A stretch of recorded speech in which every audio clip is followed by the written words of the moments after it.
Hello दोस्तों, आप सभी का स्वागत है करंट अफेयर्स फंडा के यूट्यूब चैनल पर। आप में से कुछ ऐसे लोग होंगे जो पहली बार मेरी वीडियो देख रहे होंगे और कुछ लोग मेरे पुराने स्टूडेंट्स भी होंगे। एसबीआई क्लरिकल प्रीलिम्स का जैसे ही रिजल्ट अनाउंस हुआ, मेरे पास बहुत लोगों के कमेंट्स आए, मैसेज आए कि सर मेरा अल्टीमेटली क्वालिफाई इस बार हो गया है। इस बार आप एग्जामिनेशन अगर देख रहे हैं तो मुझे लग रहा है कि एक बड़ी अपॉर्चुनिटी है और एक बहुत गोल्डन डे आपकी लाइफ का आने वाला है। अब अगर आप इस पूरी वीडियो को अगर देखोगे ना, तो मुझे लग रहा है कि एक आपके अंदर ज़रूर जुनून आएगा और आपको एहसास होगा कि मैंने आज इस वीडियो को देखने के बाद अपने आगे की लाइफ है उसको पूरी तरीके से चेंज कर लिया। देखो दोस्तों, मैं आपको बता दूं कि बहुत सारे लोग अलग अलग तरीके से आपको गाइडेंस दे रहे होंगे, लेकिन ये जो टाइम चल रहा है ना, मैं आपको बता दूं सेल्फ स्टडी करने का ही है। आप इस मोमेंट पर आप ये देखें कि आपसे प्रीलिम्स क्वालिफाई हुआ है और अभी जो मेन आपका एग्जामिनेशन है, मेन वाला, वो अभी होना बाकी है। और सच में ये सबसे ज़्यादा गोल्डन डेज होने वाले हैं आपकी लाइफ के। क्यों? क्योंकि आप कुछ ही मंथ के बाद में जब आपका रिजल्ट अनाउंस होगा तो आपकी जॉब ज़रूर वहाँ पर लग जाएगी। तो ये टाइम जो है ना, जैसे आज 16 फेब है और 16 फेब से जिन लोगों का 25 को एग्ज़ाम है या कुछ ऐसे लोग हैं जिनका 4 को एग्ज़ाम है, उनको जो टाइम पीरियड मिल रहा है इसको यूटिलाइज़ कैसे करना है। ये सच में गोल्डन डेज होने वाले हैं। क्यों? क्योंकि ये आपकी लाइफ को आज के बाद चेंज कर देंगे। अब देखो, मैं आपको कुछ 4 फेजेज़ यहाँ पर बताऊँगा। अगर आप अपनी प्रिपरेशन कर रहे हो और इन 10 दिनों में आप दुनिया बदल सकते हो। आपने एक मूवी देखी थी ना कुछ दिन पहले, जिसमें आपने देखा होगा कि जो एक आईपीएस बनने के लिए, ठीक है, जो मनोज कुमार की मूवी थी और उसमें उन्होंने खुद बताया था कि मतलब उनकी लाइफ में क्या स्ट्रगल था, ठीक है। मतलब दिन रात उन्होंने एक कर दिया था। उन्होंने कहा था कि मैं दुनिया बदल दूंगा। तो ये जो टाइम चल रहा है ना, ये सच में आपके लिए एक नेक्स्ट स्टेज में जाने का टाइम है। अब करना क्या है अल्टीमेटली, मैं आपको बता रहा हूँ। देखो गाइस, 4 सेक्शंस अलग अलग मैं डिवाइड यहाँ पर कर रहा हूँ। पहली चीज़ मैं बात करूँगा क्वान्टिटेटिव एप्टीट्यूड की, दूसरा मैं रीजनिंग की बात करूंगा, तीसरा मैं इंग्लिश सेक्शन की, फोर्थ में जनरल अवेयरनेस की, ठीक है। तो स्टार्ट करते हैं जनरल अवेयरनेस से ही। होता ये है कि जीए, कुछ लोग कहेंगे कि यार आप 2 मंथ का कर लो, कुछ कहेंगे 3 का कर लो, कुछ कहेगा 6 का कर लो। देखो, जीए का जो सिलेबस है वो बहुत वास्ट है और कोई भी आपको सटीक ये नहीं बता सकता कि इस टॉपिक से क्वेश्चंस आएंगे। कुछ लोग कहेंगे कि इंपॉर्टेंट डेज एंड डेट को मिस कर दो, या फिर कुछ आपको ये भी सजेशन देंगे ऑब्ituary से कोई क्वेश्चन नहीं आता है।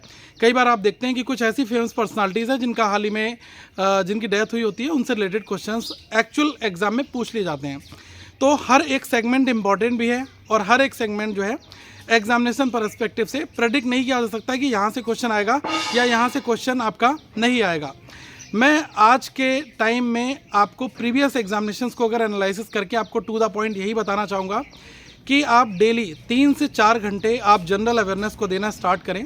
अगर आप एक बार में मत दो 4 घंटे 3 घंटे, आप मॉर्निंग में 1.5 से 2 घंटे दो और 1.5 से 2 घंटे में अपनी रीडिंग हैबिट को इंक्रीज़ करो। आप जीए की पीडीएफ को जितना मल्टीपल टाइम रिवाइज करोगे वो आपको अलग तरीके का एक फील देगा, ठीक है। सेम फंडा आपको शाम को भी करना है। 1.5 से 2 घंटे आपको पीडीएफ लेनी है और उसमें से जो अच्छे अच्छे इंपॉर्टेंट पॉइंट्स हैं उनको नोट भी करना है और प्लस साथ में अपना रीडिंग जो हैबिट है उसको हमें इंक्रीज़ कर लेना है। अगर आप दिन में 3 से 4 घंटे आपने जनरल अवेयरनेस को दिया और आपने 2 दिन केवल अगर आपने लगभग 6 घंटे या 8 घंटे के आसपास आपने जीए पढ़ लिया, तो आप 1 मंथ के करंट अफेयर्स को कम्प्लीटली ख़त्म कर दोगे। आपको स्टार्ट करना है कहाँ से? जनवरी मंथ से। जनवरी मंथ की पूरी पीडीएफ है, आप उस पूरी पीडीएफ को पढ़ो। उस पूरी पीडीएफ में जो कैटेगरीज़ हैं वो आपको अलग अलग फॉर्मेट में दी गई हैं। वैसे जिन लोगों ने करंट अफेयर्स फंडा की पीडीएफ ली होगी या फिर उस पीडीएफ से स्टडी कर रहे होंगे, उनको इस चीज़ का पूरा कॉन्फिडेंस होगा कि हमें क्या क्या इंपॉर्टेंट है, क्या क्या पढ़ना है, ठीक है। हमने क्या कर रखा है, एक एमसीक्यू दिया है और उस एमसीक्यू के बाद में उसकी आधे पेज की डिटेल है। आधे पेज की जो डिटेल है वहाँ से क्वेश्चन आने की पॉसिबिलिटीज़ बनती ज़्यादा है। अगर आपको कोई 100 एमसीक्यूज दे दे और कह दे कि ये 100 एमसीक्यू पढ़ लो, यहाँ से क्वेश्चन आपका एग्जाम में पूछ लिया जाएगा, तो मुझे लग रहा है कि ये थोड़ी सी जो है नादानी होगी कि केवल 100 एमसीक्यूज को आप पढ़कर जा रहे हो। आपको करना क्या पड़ेगा, अगर आपने 100 न्यूज़ पढ़ रखी हैं डिटेल में, तो उस 100 न्यूज़ से 500 1000 एमसीक्यूज भी अगर बना दिए जाएंगे ना, तब भी आप एग्ज़ाम क्वालिफाई कर ले जाओगे। तो मेरा हमेशा से आपको सजेशन ये रहता है कि आप अगर एमसीक्यू पढ़ रहे हो तो एमसीक्यू का जो एक्सप्लेनेशन पार्ट है ना, वो भी ढंग से पढ़ो। केवल एमसीक्यू पढ़ने से आजकल काम नहीं चलने वाला। और जो आपको मीठे मीठे सपने दिखा रहा है कि आप केवल ये पीडीएफ ले लो या फिर आप ये कैप्सूल पढ़ लो या फिर ये ऑनलाइन वाला सोर्स ले लो, इससे आपका हो जाएगा, आपका उससे भला नहीं होने वाला जब तक कि आप उसके अंदर की डिटेल को नहीं पढ़ोगे। कोई भी कोर्स आज के टाइम में आपको सिलेक्शन नहीं दिला सकता जब तक कि आप उस कोर्स के मैक्सिमम रिसोर्स को यूटिलाइज नहीं करोगे। अगर ऊपर ऊपर से चीज़ें पढ़कर 30-40 पेज कैप्सूल इधर उधर की चीज़ें करने से अगर सिलेक्शन हो जाता तो कहने ही क्या थे। जब पेपर होता है तो लोगों को समझ में आता है कि यार ये तो ऊपर से आया, 2.5 नंबर 4 नंबर 7 नंबर तक की कट ऑफ जा रही है 40-50 में से। तो इसके पीछे का रीज़न क्या है कि पेपर काफ़ी डेप्थ में आता है, और पेपर अगर डेप्थ में आ रहा है तो आपको भी डेप्थ में पढ़ना पड़ेगा। तो मेरा सीधा सा फंडा ये है कि अगर दिन में 3 घंटे आप करंट अफेयर्स को दे रहे हो तो 1.5 घंटे मॉर्निंग में दो, 1.5 घंटे इवनिंग में दो, और 25 फेब तक, मैं कहूँगा उससे ही पहले, आप पिछले 4 महीनों का करंट अफेयर्स बहुत बेहतर तरीके से आप कर लोगे। ठीक है। दूसरी जो ज़रूरी चीज़ है कि जब ये 3-4 महीने आपके हो जाएं, जैसे कि फरवरी में 21 फेब तक का 3 वीक्स पढ़कर जाना है, पूरा जनवरी करना है, पूरा दिसंबर करना है, पूरा नवंबर करना है, इतना तो आपको बहुत ही बेहतर तरीके से मल्टीपल टाइम्स रिवीजन करके कर लेना है। उसके बाद अगर आपको टाइम मिलता है तो आप पीछे के मंथ्स में जाइएगा, नहीं मिलता है तो आप स्किप कर सकते हैं। इतना करने से मेरे हिसाब से लगभग आप 70-80% पेपर को आप टच कर पाएंगे। लेकिन हाँ, ध्यान रखना, ओनली एमसीक्यू से काम नहीं चलेगा, डेप्थ में आपको पढ़ना पड़ेगा। दूसरी चीज़ आ जाते हैं डेटा इंटरप्रिटेशन के ऊपर। डीआई में क्या है कि देखो, कंसेप्ट्स आपको आते हैं, आपके प्रीलिम्स एग्जामिनेशन क्लियर हुआ है तो आपकी स्पीड भी अच्छी है। अब टाइम आ गया है बड़े क्वेश्चंस बनाने का। आप अलग अलग मॉक टेस्ट दे रहोगे, आप उसमें से ये देखो कि जिस क्वेश्चन में आपको टाइम लग रहा है ना, उसी तरीके के क्वेश्चंस आप बनाने हैं। ठीक है। इजी क्वेश्चन तो आप बना ही लोगे एग्जाम में, उन पर क्यों ज़्यादा टाइम वेस्ट करना। आप वो क्वेश्चन देखो जिसमें आपको टाइम लग रहा है। टाइम लग रहा है इसका मतलब वहाँ पर कंसेप्ट क्लियर नहीं है। अगर कंसेप्ट क्लियर है तो कैलकुलेशन अच्छी नहीं है, तभी तो टाइम लग रहा है।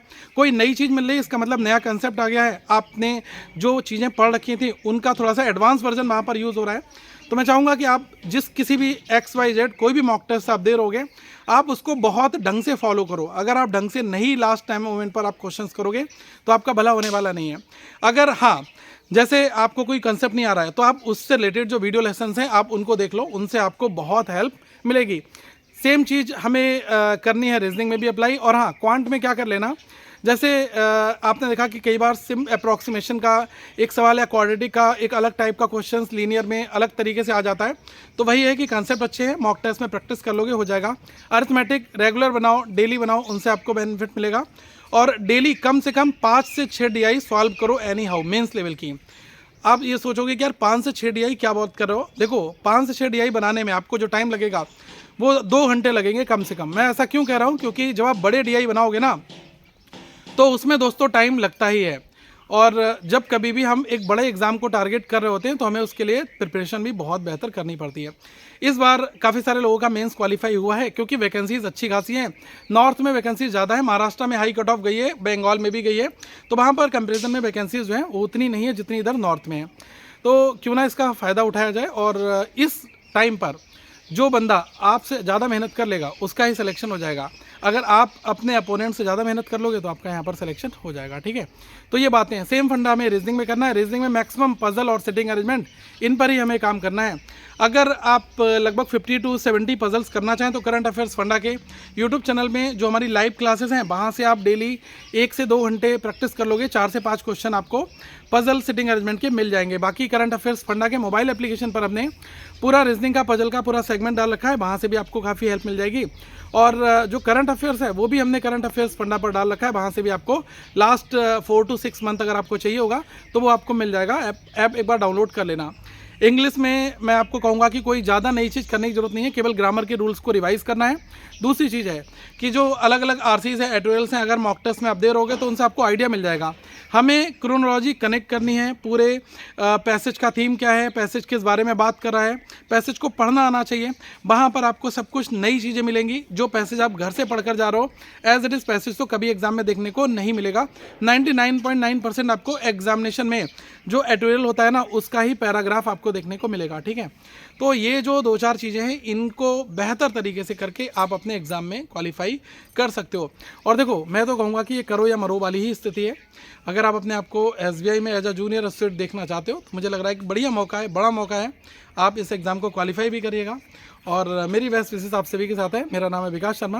मैं आप सभी को आगे फिर भी गाइड करता रहूँगा। अगर कोई क्वेश्चन छूट गया है तो कमेंट सेक्शन में ज़रूर उसको लिख दीजिएगा, मैं गारंटेड उसका रिप्लाई करूँगा। और डाउट अगर क्लियर नहीं होगा तो किसी भी तरीके से आपके डाउट को क्लियर जरूर करूँगा।